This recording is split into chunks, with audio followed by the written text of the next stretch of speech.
Deborah Norville.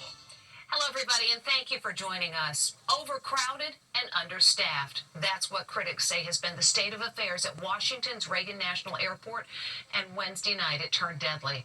But in the wake of that tragic crash between an Army chopper and the American Airlines jet, we have learned of a number of near misses between helicopters and planes. Stephen Fabian's in D.C. with the latest. Dramatic new video shows the moment the helicopter and jet collide in a fireball, sending sections of the plane plunging into the Potomac. And another new video shows the Black Hawk military chopper takes no evasive action, suggesting the pilot never saw the plane before the explosion sent debris raining down.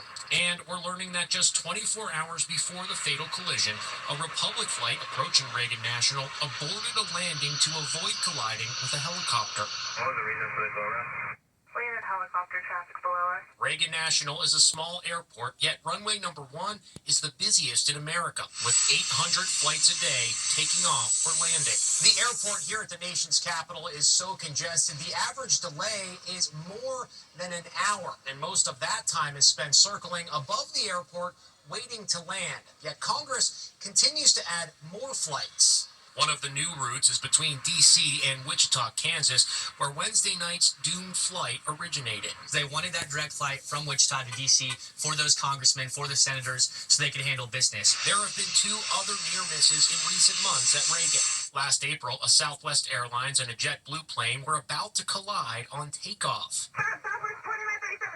Wait, stop. We were cleared to cross runway 4. A month later, an American Airlines flight was forced to abort takeoff because a private plane was landing across its path. Go around. Virginia Senator Tim Kaine warned Congress of the chaos at Reagan National a year ago. When you are looping a plane over a very restricted D.C. airspace, as other planes are taking off 1 per minute from 7 a.m. till 11 p.m., taking off or landing 1 per minute, you raise the risk of accident. Now, those fears have proved to be all too real.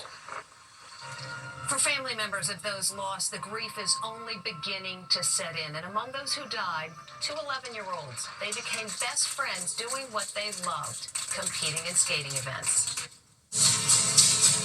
It's the ice dance routine that won over the judges. 11-year-olds Sean Kay and Angela Yang gave each other a fist bump as their winning scores are announced.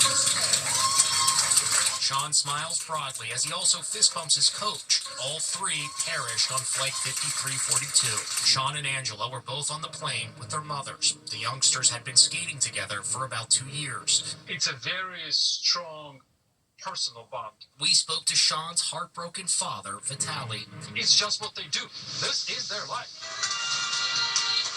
Rising star Brielle Byer is a cancer survivor and turned 12 just 2 weeks ago. She was on the flight with her mom, Justina, who created this elaborate balloon backdrop for Brielle's birthday party. Justina made all this by hand. Every birthday, every event for the kids had to be special. Brielle's dad, Andy, is inconsolable. I'm in shock right now. Everything is really numb for me right now.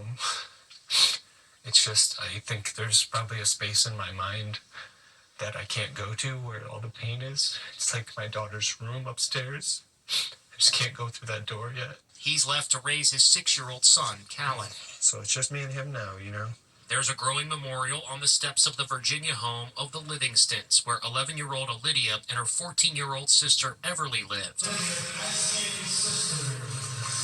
2 years ago, Everly was featured on local TV. My goals are to actually be a part of Team USA and travel around the world. The sisters and their parents were on the doomed flight. Now, they're all gone. This video was posted by 16-year-old Spencer Lane. It is his last performance on the ice.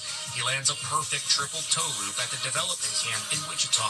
My name is Ian, everybody. Today, flight attendant Ian Epstein is trending after former passengers started sharing videos of his charming in-flight announcements, calling him the best flight host ever. There's absolutely positively no, and I mean no, frowning at all on this airplane. Christina Stovall's son Mikey was on the flight with 6 buddies. They were all heading home from a hunting trip. They reassured me none of those guys knew what had happened. It was so instant that there was no time to fear or anything. It was instantaneous. guess that's a blessing. American Airlines announced today that it'll be retiring the number of that doomed flight. There will never, ever again be a Flight 5342. Health Secretary nominee RFK Jr. makes no bones about the fact that he was a heroin addict for 14 years. And he says if he's confirmed, substance abuse will be a priority of his. But questions are being raised about those small pouches he's been popping during his confirmation hearing. Ann Mercogliano tells you what they are. What did Bobby Kennedy pop into his mouth during his Senate confirmation hearing? Eagle-eyed viewers say it's Zyn, a nicotine product that gives users a jolt of energy.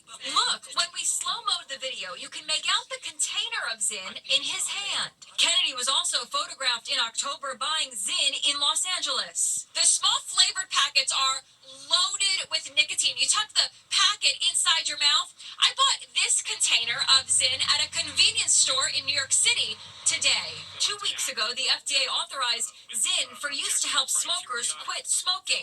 Many health professionals are concerned it's being abused. The product became a political football during the presidential campaign. Governor Tim Walz, he put a 95% tax on Zyn. We gotta get that removed, President Trump. Joe Rogan touted Zyn on his show. It shows some sort of a connection with helping ward off Alzheimer's, I believe. I don't know if that's true. I might have made that. And conservative firebrand Tucker Carlson is a big promoter. They have a lot of intriguing flavors, I would say, but I stuck with spearmint, and it's been a massive life enhancer. I'd really recommend it to you. But Dr. Brett Miles says Zyn could cause issues that are especially problematic for teenagers. Sleeping disruption, anxiety, all kinds of other things, which are probably some of the last things that teenagers need right now. It's a very addictive substance, and in some studies has been shown to be as addictive as heroin. RFK Jr., whose slogan is Make America Healthy Again, has not commented about his apparent use of Zyn. In other news today, a lineup of A-list music stars performed last night at Fire Aid. That's a concert to benefit victims of the devastating Los Angeles wildfires. And comedian Billy Crystal got things started wearing the clothes he had on when he evacuated his house. Here's Jim Murray. Comedian Billy Crystal came out in a hoodie and jeans, revealing those were the clothes he wore for a week after fleeing the fire in the Pacific Palisades. These were the clothes I wore when I fled my house with my wife Janice. Like thousands of you, our house now looked like this. His home of 46 years gone. Everybody's been so supportive. This young girl, she must have been 20, came up to me and said she understood my pain because she had lost TikTok for a day. Music's biggest stars, including Olivia Rodrigo and Katy Perry, performed at last night's benefit concert. Katy Perry was decked out in a custom LA Fire Department t-shirt. Pink also electrified the crowd. Nearly 30 stars performed at the two different venues. Jimmy Kimmel had a special shout-out for first responders. If you're here, please raise your hands and show yourselves.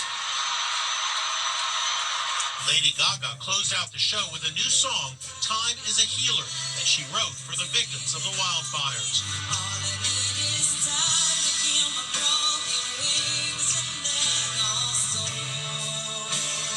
I'm on the red carpet where preps are underway for Sunday's Grammy Awards. The show has announced that the celebration will move forward here in fire-beleaguered Los Angeles with a special focus on raising money for fire victims and honoring first responders. Grammy executive producer Ben Winston. Whatever we do on this show, it will be made with exactly the right tone. All I would say is to trust us that the show is going to be great. And both Taylor Swift and Beyonce will attend this Sunday's Grammys. It airs on CBS and it streams on Paramount+. The other day, we told you about the medal Olympic track star Gabby Thomas is afraid that she's being stalked. Ms. Thomas says a group of strange men has been following her wherever she travels, showing up at airports all over the country. And it turns out she's not the only star athlete who believes they're being targeted.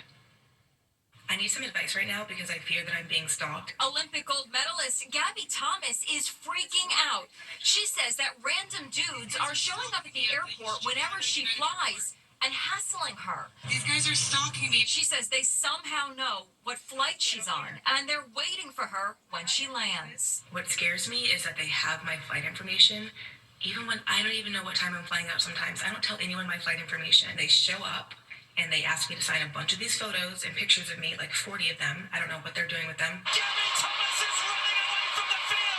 It's gold for USA. Gabby won 3 gold medals at last summer's Olympics in Paris, and autographed photos of her are valuable, selling for $125 each on eBay. She's not just a great athlete. She studied neurobiology at Harvard. When I'm by myself, it's really scary. Her social media post quickly went viral, prompting other high-profile athletes to speak up. This happens to me too, says tennis star Coco Gauff. My theory is maybe someone at the airport tips them off. I'm horrified of them, says Olympic great Simone Biles. Happens too often. I take pictures of them just in case. They're stalking me at O'Hare. After Gabby posted this video of 2 men she says were harassing her, internet sleuths identified one of them. He has an arrest history, and he has a history of calling airlines every day to get flight reservation information about famous people and athletes. And I'm wondering who is selling him this information. This is crazy, and it's a huge operation, it seems like, and nobody deserves this. They're stalking me at O'Hare. We'll be back with more Inside Edition right after this. According to the Joint Commission, that's an independent board that sets medical standards, surgeries on the wrong site happen roughly 40 times a week in America. But this lady's husband wasn't just operated on in the wrong place. She says they took out the wrong organ, and now he's dead. Amber Cogliano has the story. She's the widow whose husband died after a surgeon allegedly removed the wrong organ, mistaking his liver for a spleen. I can't believe that we trusted the hospital. Beverly Bryan and her husband William, a 70-year-old Navy veteran, were visiting Florida when he had sudden pains in his side. We went to the hospital and they did a CAT scan and it showed that he had a little mass on his spleen. Beverly says they wanted to return to their home state of Alabama for treatments. The doctor said that we couldn't move him. But when the surgeon at the Florida hospital operated, he allegedly removed Bryan's liver instead of his spleen. William Bryan died due to, quote, catastrophic blood loss. His daughter posted this video of his body being taken away, set to Mariah Carey's Hero. And then a hero comes along. Beverly says the truth was revealed during an autopsy. It was actually the medical examiner's office that called me and told me what had actually happened. She told me that my husband's liver was missing out of his body. It was gone. And that his spleen was still intact. How does that happen? I wish I knew how it could happen. A spleen and a liver on totally different sides of the body. Mrs. Bryan is now suing the doctor and Ascension Sacred Heart Emerald Coast Hospital in Miramar, Florida. The hospital sent us a statement saying the doctor who performed the surgery has never been an employee and no longer practices at any of their facilities. That doctor's license to practice medicine in the state of Florida has been suspended.